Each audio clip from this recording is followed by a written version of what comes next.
Hello मेरे प्यारे कृषि साथियों, स्वागत है आप सभी का ब्राइट एग्रो क्लासेस के डिजिटल प्लेटफॉर्म पर। साथियों, आज अपने स्टार्ट करने वाले हैं एंटोमोलॉजी। और एंटोमोलॉजी में अपने बहुत सारे इंसेक्ट पढ़े हैं कि सर इतने इंसेक्ट किस प्रकार से याद होंगे कि सर सबसे ज्यादा सब्जेक्ट एंटोमोलॉजी है, हार्ड सब्जेक्ट है, और इसके साथ में सबसे ज्यादा सिलेबस सर इसी का है। ठीक है, तो अपन आज इस सब्जेक्ट को समराइज करेंगे, किस प्रकार से पढ़ना है ये मैं आप सभी को बताऊंगा, और इसके साथ में सारे कॉमन फॉर्मेट भी आप सभी को बताने वाला हूं। देखिएगा, सबसे पहले आपको क्या करना है, क्या क्या पढ़ना है इसमें डेमो क्लास में देख रहे हैं वो भी देख सकते हो, बाकी बाद में आप क्या कर सकते हो, एप्लीकेशन को डाउनलोड करके आगे की स्टडी कर सकते हो। देखिएगा, सबसे पहले अपन बात करते हैं, अपने को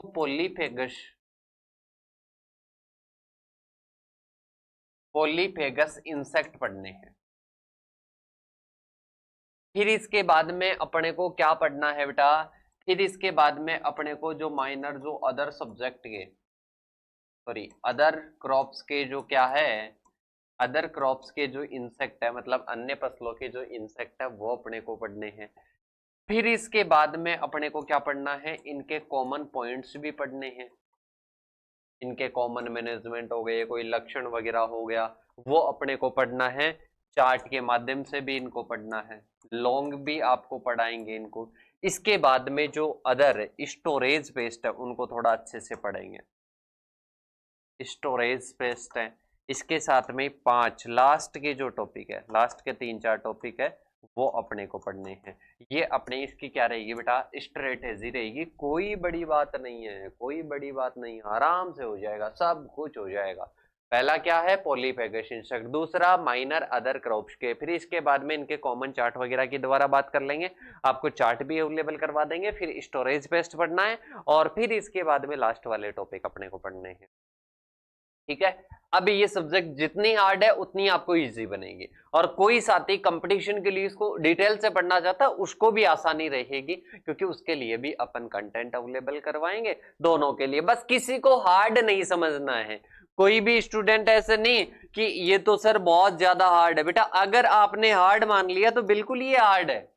अगर आप इस ब्राइट एग्रो क्लासेस की टीम के साथ में जुड़कर आप पेड कोर्स में अगर एंटर हो और इसके साथ में अगर आप पढ़ रहे हो, तो फिर इसके बाद में आपको हार्ड नहीं समझनी है, बहुत इजी लैंग्वेज में अपन समझने वाले हैं। और सबसे पहले मैं आपको बता दूं, एवरी आपके सभी जितनी भी आपके इंसेक्ट है उन सभी इंसेक्ट के लिए आपको एक फॉर्मेट मिलेगा।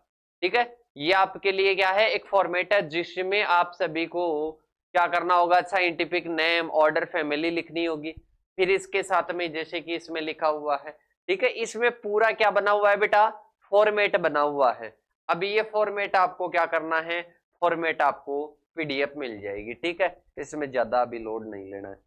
अब बात करेंगे अपन, आज किसके बारे में पढ़ेंगे, आज लोकस्ट के बारे में पढ़ेंगे बेटा। इसको टिड्डा बोला जाता है, क्या बोला जाता है बेटा, जिसको टिड्डा बोला जाता है, लोकस्ट। इसके बारे में पढ़ेंगे, लोकस्ट के बारे में अपन क्या करने वाले हैं, पढ़ने वाले हैं, लोकस्ट। अब लोकस्ट की अपन बात करते हैं, सिस्टोसर्का ग्रीगेरिया, सिस्टोसर्का ग्रीगेरिया, याद रखना बेटा, सिस्टोसर्का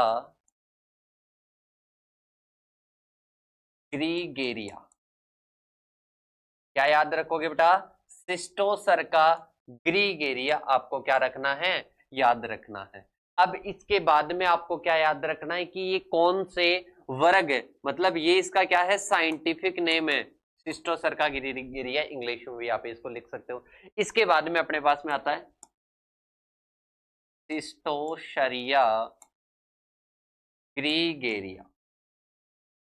ठीक है, इसके बाद में अपने पास में आती है इसकी फैमिली, फैमिली की अपन बात करते हैं, ऑर्थोपटेरा फैमिली से ये आता है, ऑर्थोपटेरा फैमिली से ये आता है। ये प्री ऐसे मान लो एक बार पहले आपको याद हो जाए इसलिए। और ये कौन सी फैमिली, सॉरी ऑर्डर की बात कर रहे हैं, एक्रीडीडी आएगी, फैमिली की बात करते हैं तो ये ऑर्डर कौन से आता है, ऑर्थोपटेरा से आता है। और इसकी फैमिली की बात करते हैं, एग्रीडीडी, क्या याद रखोगे बेटा, एक्रीडीडी।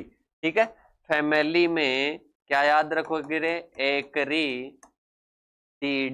एक्रिडिडी इसकी क्या है बेटा, फैमिली है। तो ये आपको नॉर्मल इंट्रोडक्शन याद करना है सबसे पहले कि जो अपने टिड्डा होता है, लोकस्ट होता है, इसकी बात करते हैं शिस्टोसर्का ग्रीगेरिया, शिस्टोसर्का ग्रीगेरिया, इसके साथ में ऑर्थोपटेरा इसका ऑर्डर है और एक्रिडिडी इसकी फैमिली है। ये कंपटीशन में भी आपसे पूछ लिया जाता है।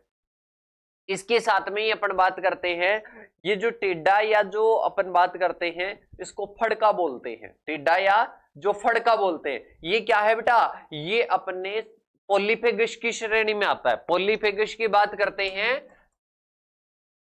पोलीफेगस की बात करते हैं, मतलब ये क्या है बेटा, ये अपने पास में सर्वभक्षी है।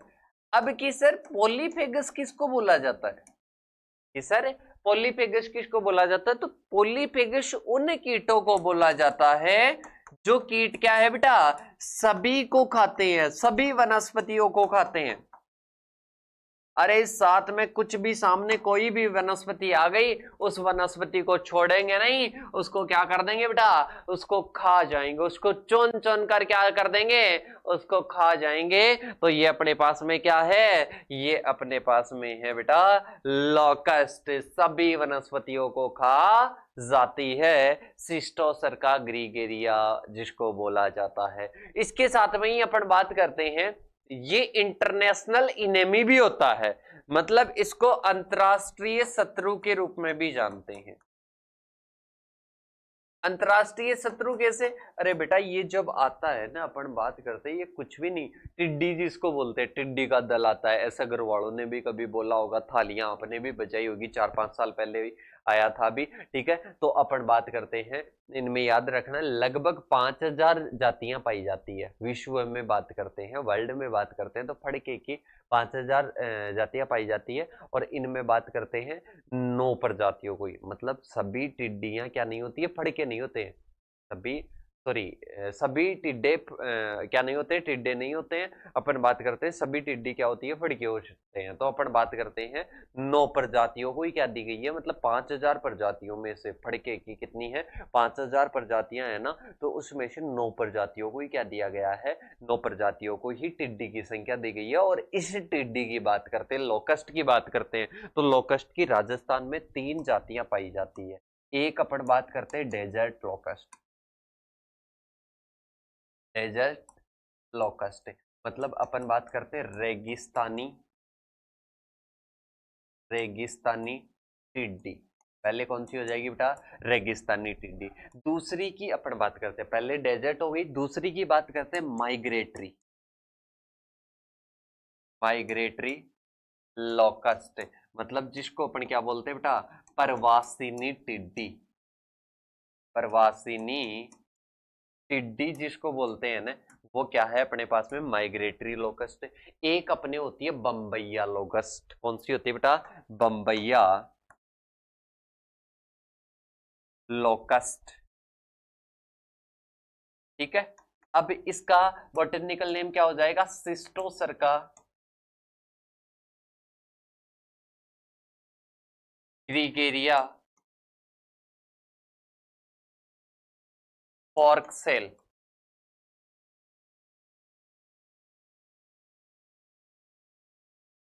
क्या हो जाएगा, शिस्टोसर्का ग्रीगेरिया, और फॉर्कसेल इसका क्या है बेटा, इसका नाम है। अपन बात करते हैं इसकी, अगर अपन बात करते हैं, ठीक है, अगर इसकी अपन बात करें यहां पर फॉर्कसेल, याद रखना बेटा, FORS, ये है। अब ये कहां पर पाई जाती है, ये अपने राजस्थान में पाई जाती है। रेगिस्तानी टिड्डी की बात करते हैं तो बेटा रेगिस्तान कहां पर है, कि सर अपने राजस्थान में, तो राजस्थान में अपन बात करते हैं विश्व की, अगर अपन बात करते हैं ना, तो विश्व की लगभग लगभग 70, तब 70 विभिन्न देशों में क्या होती है, लगभग ये 3 करोड़ 76 तक फैली हुई है। मतलब ये बात करते हैं बहुत बड़े एरिया में ये कौन सी डेजर्ट लोकस्ट क्या हुई है, फैली हुई है। अब इसका नाम आपने देख लिया, शिस्टोसर्का ग्रीगेरिया फॉर्कसेल। अब इसके साथ में ही अपन बात करते हैं प्रवासिनी टिड्डी होती है जिसका नाम है लोकस्टा माइग्रेट, क्या है बेटा, इसका साइंटिफिक नेम की बात करते हैं तो लोकस्टा माइग्रेटोरिया, क्या आ जाएगा बेटा, लोकस्टा माइग्रेटोरिया, इसका क्या हो जाएगा, इसकी बात करते हैं साइंटिफिक नेम हो जाएगा, क्या हो जाएगा, साइंटिफिक नेम हो जाएगा। और ये कहाँ पर पाई जाती है, गुजरात से लेकर तमिलनाडु के मध्य पाई जाती है। कहाँ से, गुजरात से लेकर तमिलनाडु के मध्य पाई जाती है। कहां से कहां तक बेटा, गुजरात से तमिलनाडु के मध्य। और बम्बैया लोकस्ट की अपन अगर बात करते हैं, किसकी, बॉम्बे लोकस्ट जिसको बोला जाता है, बॉम्बे लोकस्ट, बॉम्बे लोकस्ट जिसको बोला जाता है, बॉम्बे लोकस्ट की अगर अपन बात करते हैं ना बेटा, बॉम्बे लोकस्ट का नाम क्या है, पटंगा सक्सीटंका, क्या हो जाएगा, पटंगा, PAT, ठीक है, पटंगा और सक्सीटंका, ठीक है, इसकी हो जाएगा SUCCINTA, ठीक है, पटंगा सक्सीटंका, ठीक है। ये अपने क्या है बेटा, ये अपने पास में इसका बोटेनिकल नेम है, क्या है, ये अपने इसका बोटेनिकल नेम है। ये कहाँ पाई जाती है, ये अपन बात करते हैं, सॉरी, ये राजस्थान, राजस्थान और कहां पर पाई जाती है, राजस्थान और गुजरात में पाई जाती है मेनली, ये राजस्थान और गुजरात में, राजस्थान और गुजरात में पाई जाती है। पर ये कहां पाई जाती है, ये अपन बात करते हैं गुजरात से लेकर, गुजरात से लेकर, गुजरात से लेकर तमिलनाडु तक पाई जाती है। कहां तक पाई जाती है बेटा, तमिलनाडु तक पाई जाती है। तो ध्यान से समझने की कोशिश करना, रेगिस्तानी टिड्डी, डेजर्ट जिसको सिस्टोसर्का ग्रीगेरिया बोलते हैं, इसके बाद में माइग्रेटरी लोकस्ट आती है जिसको प्रवासिनी टिड्डी बोलते हैं, फिर आती है लोकस्टा माइग्रेटोरिया जो अपने माइग्रेटरी है, इसके साथ में ये राजस्थान गुजरात में पाई जाती है। बॉम्बे लोकस्ट की बात करते हैं तो ये गुजरात और तमिलनाडु में पाई जाती है। ये आपको क्या रखना है बेटा, ध्यान रखना है, ये दो फेज में पाई जाती है। इसका क्या होता है, एक फेज थ्योरी होती है, किसकी, टिड्डी की, टिड्डी की फेज थ्योरी की अपन बात करते हैं तो बेटा ये दो फेज में पाई जाती है। एक होती है सोलिटरी फेज, कौन सी होती है बेटा, सोलिटरी फेज होती है, मतलब जिसको अपन बोलते हैं एकल प्रावस्था, ठीक है, क्या हो जाएगी, सोलिटरी फेज हो जाएगी। एक अपने पास में होती है ग्रीगेरियस फेज, कौन सी होती है बेटा, ग्रीगेरियस फेज होती है, कौन सी होती है बेटा, ग्रीगेरियस फेज होती है, मतलब इसको बोलते हैं युति प्रावस्था, इसको बोलते हैं युति प्रावस्था। और इसके साथ में इसको बोलते हैं एकल प्रावस्था, एकल प्रावस्था। और इधर अपन बात करते हैं तो इधर क्या हो जाएगा, युति प्रावस्था, मतलब ग्रीगेरियस फेज हो जाएगा। इधर बात करते हैं एकल प्रावस्था हो जाएगी, ग्रीगेरियस और सॉलिटरी फेज हो जाएगी। मतलब अगर अपन बात करते हैं तो ये तो क्या होती है, सिंगल भी उड़ जाती है, मतलब मेरी तरह ये सिंगल रहती है, अकेली रहती है, मतलब ऐसे नहीं कि ये झुंड में दोस्तों के साथ में ही रहेगी तभी इसका जीवन व्यापन होगा, ये अकेली भी रह सकती है। ग्रीगेरियस की बात करते हैं भाई साहब, ये तो अपनी साथ वाली पूरी एक झुंड में रहती है, कैसी रहती है, झुंड में रहती है, और लंबी लंबी दूरियों तक ये क्या होती है बेटा, जाती है, ठीक है, लंबी लंबी दूरियों तक जाती है।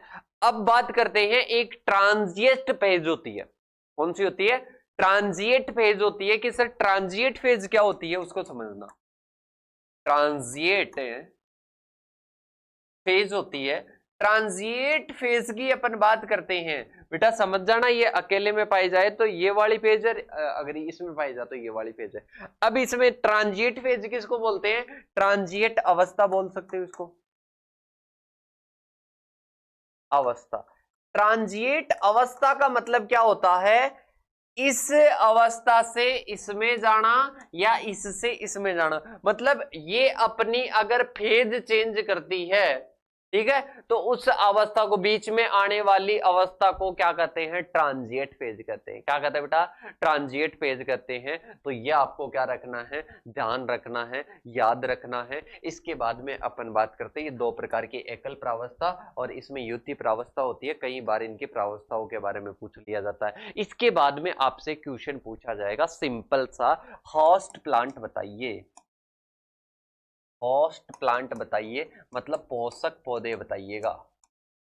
क्या बताने हैं बेटा, पोषक पौधे बताने हैं। अब पोषक पौधों की अगर अपन बात करते हैं बेटा, पोषक पौधों की अगर अपन बात करते हैं तो पोषक पौधे क्या होते हैं कि सर पोषक पौधे होते हैं, मतलब अपन बात करते हैं खरीफ की फसलों में क्या होता है बेटा, खरीफ की फसलों में जो बोई जाती है तो उनको क्या करते हैं, खरीफ की फसलों को जब खाया जाता है, खरीफ की फसलों को जब खाया जाता है तो वो अपने क्या होती है, वो अपने पास में क्या होती है, प्रभावित करती है, मतलब वो खाने का क्या करती है, काम करती है। तो इसमें क्या होती है, खरीफ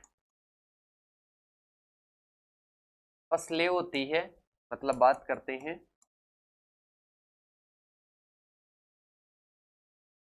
खरीफ की क्या होती है बेटा, क्रॉप्स होती है। और जैसे कि मूंगफली हो गया, बाजरा हो गया, इन सभी का भक्षण करती है, इन सभी पर क्या होती है, डिपेंड होती है। मतलब ये सभी इसकी क्या है बेटा, होस्ट है, ये सभी क्या है, इसकी होस्ट है। तो ये आपको क्या रखना है बेटा, याद रखना है। और अगर इसके सत्य और महत्व की बात करें कि ये कितनी सत्य पहुंचाती है, तो भाई साहब ये शीशम को छोड़ती है, नीम को, दतुरा को, जामुन को और बाकी सभी को क्या करती है, भक्षण करती है, सभी को क्या कर देती है, खाकर नष्ट कर देती है। ये आपको ध्यान रखना है। इसके साथ में मतलब सत्य और महत्व में देख लेना कि आक, नीम, दतुरा, जामुन, अंजीर और शीशम को छोड़ती है और बाकी सभी को नष्ट कर देती है। इसके बाद में अपने पास में कौन सा आता है बेटा, इसकी लाइफ साइकिल की अगर बात करते हैं ना, तो ये क्या होता है बेटा, जब लैंगिक रूप से ये बात करते हैं, सेक्सुअली ये क्या होते हैं बेटा, सेक्सुअली ये एडल्ट होते हैं, तो ये किस कलर के होते हैं, येलो कलर के होते हैं। किस कलर के होते हैं बेटा, येलो कलर के होते हैं। अगर सेक्सुअल क्या होते हैं, एडल्ट होते हैं, मतलब ये क्या होते हैं, अगर ये क्या होंगे बेटा, लैंगिक रूप से क्या होंगे, लैंगिक रूप से अगर ये वयस्क होंगे तो ये क्या होंगे बेटा, ये येलो कलर के होंगे। किस कलर के होंगे, येलो कलर के होंगे। और इसके साथ में इनकी जो आपसे पूछा जा सकता है, लोकस्ट, लोकस्ट की बात करते हैं, टिड्डी, ये इनकी जो फीमेल होती है, इनकी जो मादाएं होती है, वो मादाएं अंडे कहाँ देती है, एग कहाँ देती है, एग कहाँ देती है, तो ये सोइल में देती है, हल्की बलुई सोइल में देती है। किस में देती है बेटा, बलुई मर्दा में, मतलब सैंडी सोइल में देती है। अरे किस में देती है रे बेटा, सैंडी सोइल में ये क्या देती है, अंडे देती है, मतलब बात करते हैं एग्स देती है। अंडे कहाँ पर देगी, सैंडी सोइल में देगी, मतलब ये बलुई मर्दा में अंडे देना क्या करती है, पसंद करती है। तो ये आपको जरूर ध्यान रखना है। इसमें एक और चीज का ध्यान रखना बेटा, 10 से 15 सेंटीमीटर की गहराई पर 50 से 150 अंडों के समूह में ये अंडे देती है। मतलब ये जो मादा अंडे देगी वो बलुई मृदा में 10 से 15 सेंटीमीटर की गहराई पर देगी, डेप्थ पर या गहराई पर देगी, ये तो अपने को पता है। पर इसके साथ में याद होना चाहिए कि 50 से 150 अंडों के समूह में, अंडों के समूह में क्या करती है, अंडे देती है। 50 से 150, 50 से 150 के समूह में क्या देती है बेटा, अंडे देती है। और टोटल एक मादा अपने जीवन काल में, एक फीमेल अपने जीवन काल में 500 अंडे देती है। कितने देती है बेटा, टोटल अंडों की बात करते हैं, ये फैक्ट याद रखना, लाइफ साइकिल पूछेगा उसमें लिखना है, 500 अंडे देने का क्या करती है, कार्य करती है। तो ये आपको जरूर क्या रखना है बेटा, याद रखना है। अंडों की बात करते हैं, चावल के दाने के समान होता है, आपसे पूछ सकता है चावल के दाने के समान किसके अंडे होते हैं, तो वो लोकस्ट के होते हैं। ठीक है, अंडे की बात करते हैं, मतलब एग्स की बात करते हैं, तो वो चावल के दाने के समान होता है। अरे किसके समान होता है, चावल के दानों के समान होता है। ठीक है, इसके साथ में ही अपन बात करते हैं, ये क्या होता है, 5 बार निर्मोचन करता है अपना, 5 बार क्या करता है, 5 बार निर्मोचन करता है, मतलब मोल्टिंग करता है। 5 बार क्या करता है बेटा, मोल्टिंग करता है, निर्मोचन करता है। इनकी क्या होती है, निर्मोचन क्या होता है, इनकी त्वचा को क्या करते हैं, इनके बदलते हैं, त्वचा को क्या करते हैं, बदलते हैं। तो ये आपको क्या रखना है बेटा, याद रखना है। ये टिड्डी की जो बात करते हैं, 2 बार अंडे देती है, वर्ष में 2 बार अंडे देती है, एक बार ग्रीष्मकालीन में देती है, एक बार वर्षा ऋतु में देती है। तो ये जरूर याद रखना कि टिड्डी, लोकस्ट की बात करते हैं, लोकस्ट बोले तो टिड्डी की बात करते हैं, तो ये वर्ष में 2 बार अंडे देती है, वर्ष में 2 बार क्या देती है बेटा, अंडे देती है। और इसके साथ में एक तो देती है ग्रीष्मकालीन में, एक तो ग्रीष्मकालीन में देती है, एक बार वर्षा ऋतु में अपने अंडे देती है। क्या करती है बेटा, एक बार तो वर्षा ऋतु में देती है, एक बार क्या देती है, ग्रीष्मकालीन में ये क्या देती है, अपने अंडे देती है। ये आपको जरूर याद रखना है। इसके बाद में अगर आपसे पूछ ले इसका मैनेजमेंट है, तो मैनेजमेंट में दो तीन चीजें याद रखना। एक तो इनमें क्या होता है बेटा, आवाज करके इनको क्या कर दिया जाता है, भगा दिया जाता है। आवाज करके क्या कर दिया जाता है, भगा दिया जाता है। ठीक है, और इसके साथ में ही अपन क्या करते हैं, कोई भी अपने जैसे वनस्पति है तो उस पर नीम की जो निम्बोली है उसका अर्क, उसका जो रस है वो आप क्या कर दो बेटा, वो रस आप उस पर छिड़क दो, उससे भी वो क्या हो जाएगी बेटा, उससे भी वो भग जाएगी, मतलब खाएगी नहीं। एक अपने मैना, एक अपने जो मैना पक्षी होता है, मैना पक्षी क्या कर देता है, इनका भक्षण कर देता है। तो ये सीधी सी बातें हैं। तो ये अपने टिड्डी कंप्लीट होती है बेटा यहाँ पर कि सर टिड्डी कंप्लीट भी कर दी, नहीं बेटा टिड्डी मैंने कंप्लीट नहीं की, पर टिड्डी अपन बात करते हैं, टिड्डी का ट्रेलर कंप्लीट हो गया, मतलब एक बार पढ़ने से पहले कंप्लीट हो गई। शिस्टोसर्का ग्रीगेरिया साइंटिफिक नेम हो गया। इसके साथ में ऑर्थोपटेरा फैमिली हो गई, फैमिली एक्रीडिडी हो गई। ऑर्डर क्या हो गया अपने, ऑर्डर ऑर्थोपटेरा हो गया। पॉलीफेगस कीट है, सबको खा जाता है, किसी को नहीं छोड़ेगा, छोड़ेगा तो आंख, नीम, दतूरा, अंजीर को छोड़ेगा और बाकी सभी को खा जाएगा। डेजर्ट लोगस रेगिस्तान में पाई जाती है, रेगिस्तानी टिड्डी कहते हैं। शिस्टोसर्का ग्रीगेरिया प्रवासी टिड्डी, माइग्रेटरी होती है और इसका नाम है लोकस्टा माइग्रेटेरिया। इसके साथ में ये पाई जाती है भाई साहब गुजरात में पाई जाती है, राजस्थान और गुजरात में पाई जाती है। इसके बाद में बम्बैया लोगेस्ट होती है जिसको बॉम्बे लोकस्ट भी कहते हैं, और पटंगा सक्षिटंका उसका नाम है। और इसके साथ में अपन बात करते हैं वो गुजरात से लेकर तमिलनाडु तक पाई जाती है। ठीक है, इसके साथ में ही अपन बात करते हैं आगे अपने पास में आता है, दो फेज में होती है, एक सोलिटरी फेज होती है मतलब अकेली दादा बन के रहेगी। इसके साथ में एक रहेगी अपने पास में कौन सी, ग्रेगेरियस फेज, युति अवस्था, मतलब पूरे ग्रुप के साथ में, पूरे झुंड के साथ में रहेगी, तो इसको ग्रेगेरियस फेज कहते हैं। ठीक है, अपन बात करते हैं फिर ट्रांजिएट फेज होती है, अगर ग्रेगेरियस से जाती है सोलिटरी में तो वो अपने ट्रांजिएट फेज हो जाएगी बीच वाली, अगर इधर से जाती है इधर तो बीच वाली फेज कौन सी हो जाएगी, ट्रांजिएट फेज हो जाएगी। इसके बाद में बेटा अपने पास में आता है होस्ट प्लांट, सभी को खाता है, आंख, नीम, दतूरा इनको छोड़ता है, अंजीर को छोड़ता है, शीशम को छोड़ता है, बाकी सभी को क्या कर देता है, खाकर पूरा कर देता है। इसके बाद में अपने पास में आता है येलो, इसमें मैंने बताया था कि 500 ये टोटल अंडे देती है, चावल के दाने के समान अंडे होते हैं, बलुई मर्दा में अंडे देती है, 10 से 15 सेंटीमीटर की गहराई में देती है, 50 से 150 के समूह में अंडे देती है। और इसके साथ में ही अपन बात करते हैं, ये अपने क्या होता है, इसका लाइफ साइकिल सा होता है। इसके बाद में बात करते हैं, 2 बार अंडे देती है, एक बार ग्रीष्मकालीन में, एक बार वर्षा ऋतु में। ठीक है, अब देख लो बेटा, अब देख लीजिएगा आपकी पीडीएफ के माध्यम से, साइंटिफिक नेम वही शिस्टोसर्का ग्रीगेरिया। अरे कौन सा है, बार बार बोलो, 3-4 बार बोल लीजिए, याद हो जाएगा, शिस्टोसर्का ग्रीगेरिया। अरे फैमिली क्या है कि सर फैमिली एक्रीडिडी, ऑर्थोपटेरा क्या है, इसका ऑर्डर है। इसके साथ में ही शिस्टोसर्का ग्रीगेरिया, यहाँ पर शिस्टोसर्का ग्रीगेरिया लिख लेना। और इसके साथ में ही अपन बात करते हैं प्रवासिनी लोकस्टा माइग्रेटेरिया और पटंगा सक्षिटंका, ये आपको क्या रखनी है बेटा, याद रखनी है। ठीक है, अब ये अपने क्या हो गई, तीनों इसकी स्पीशीज हो गई, यही ध्यान रखना, ज्यादातर यही पूछी जाती है। और अपन एंटी लोकस्ट सेंटर की बात करते हैं, वो कहां पर स्थित है, लंदन में, और लोकस्ट वार्निंग ऑर्गेनाइजेशन जोधपुर में। और इसके साथ में फेज थ्योरी किन्होंने दी थी, सॉलिटरी, और इसके साथ में ही कौन सी थी बेटा, सॉलिटरी और ग्रेगेरियस।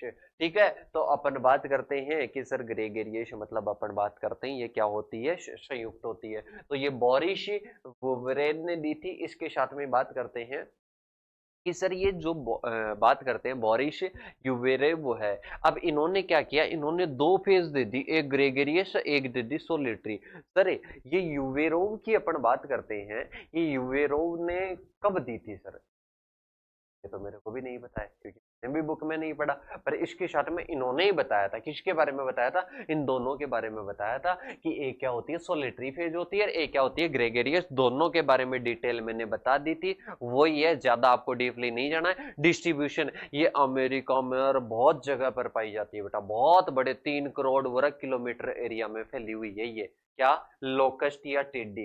ठीक है, इसके साथ में एक बार ये उड़ान भरती है ना तो एक देश को तो देखती नहीं है, पाकिस्तान में खाकर खाएगी और इसके साथ में इंडिया में भी खाएगी भाई साहब, ठीक है। तो इस प्रकार से इसकी क्या होती है बेटा, गति होती है, ठीक है। ये सभी जगह पर पाई जाती है अपने भारत में। इसके साथ में ही अपन बात करते हैं आइडेंटिफिकेशन कैसे करें, तो इसके एडल्ट कैसे होते हैं, लार्ज होते हैं, इसके साथ में येलोविश ब्राउन कलर के होते हैं, मतलब वयस्क पीले भूरे कलर के होते हैं, आकार में बड़े होते हैं, और आगे के पंख लंबे संकरे, पीछे के क्या होते हैं, पारदर्शी होते हैं, मतलब ट्रांसपेरेंट क्या होते हैं बेटा, इनमें विंग्स होते हैं। इसके बाद में बात करते हैं हिंड लेंग्स, इनकी क्या होती है बेटा, स्ट्रॉन्ग होती है, मतलब मजबूत होती है।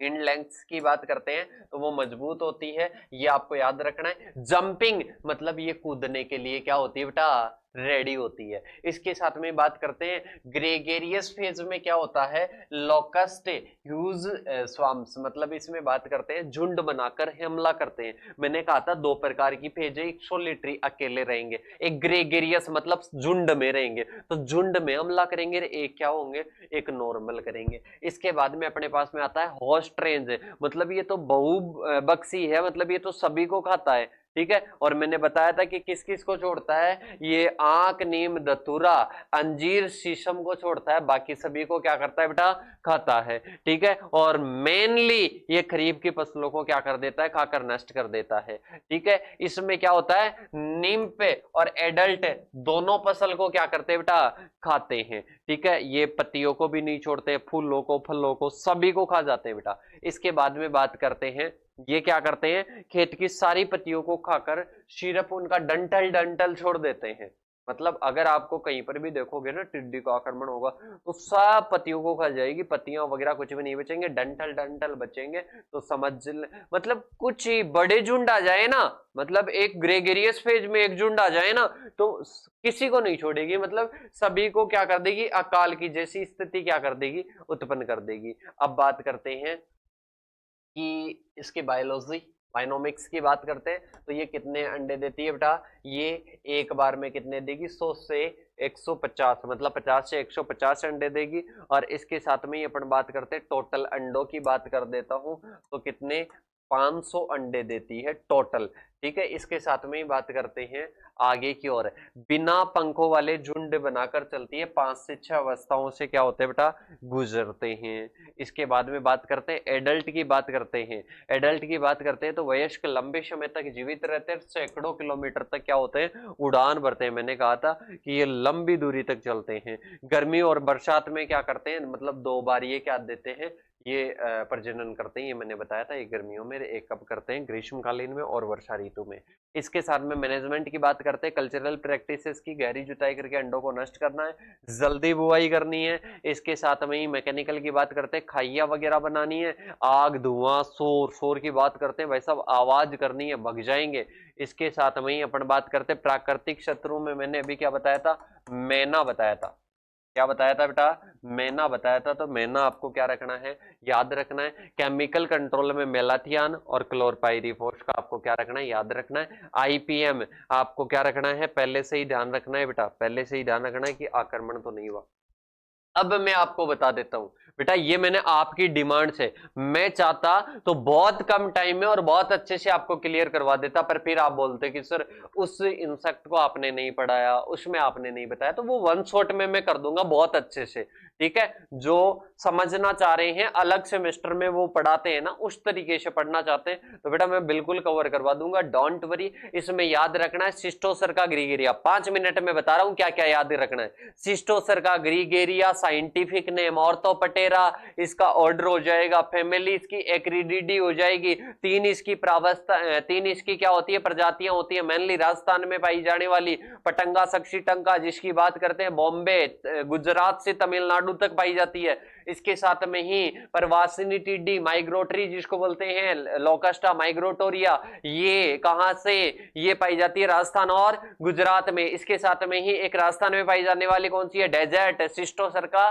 ग्रीगेरिया। इसके बाद में होती है दो प्रावस्थाएं होती है, ठीक है, जो कि किसने दी थी, बोरिस से यूवेवेव ने दी थी। और इसके साथ में अपन बात करते हैं दो फेज इन्होंने दी, एक होती है सोलिटरी, एक होती है ग्रेगेरियस, झुंड में रहने वाली और एकल प्रावस्था में रहने वाली। सभी को खाकर नष्ट कर देते हैं, कुछ को छोड़ते हैं, आक, नीम, धतूरा, अंजीर, शीशम, इनको छोड़ते हैं, बाकी सभी को खाकर नष्ट कर देते हैं। डंटलो जैसा छोड़ देते हैं। एक अपन बात करते हैं एक वर्ष में 2 बार ये क्या करती है, ऐसे मान लो कि मैथुन करती है, और जिसकी अपन बात करते हैं एक वर्षा ऋतु में, एक ग्रीष्म ऋतु में, और इसके साथ में एक बार में 100 से 150 या फिर 50 से 150 अंडे देती है, और 10 से 15 सेंटीमीटर की गहराई में बलुई मृदा में देती है, सैंडी सोइल में देती है। और इसके साथ में टोटल अपने जीवन काल में 500 अंडे देती है। और इसके साथ में ये सारी चीजें करते करते अपना मैनेजमेंट तक पहुंचाएगा। मैनेजमेंट वगैरह में कॉमन भी आपको क्या कर दूंगा बेटा,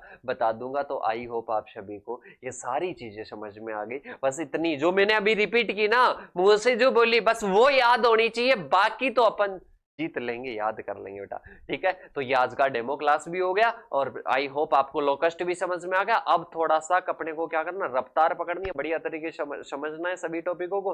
मिलते हैं नेक्स्ट सेशन के साथ में, तब तक के लिए थैंक यू सो मच। जय जवान जय किसान साथियों।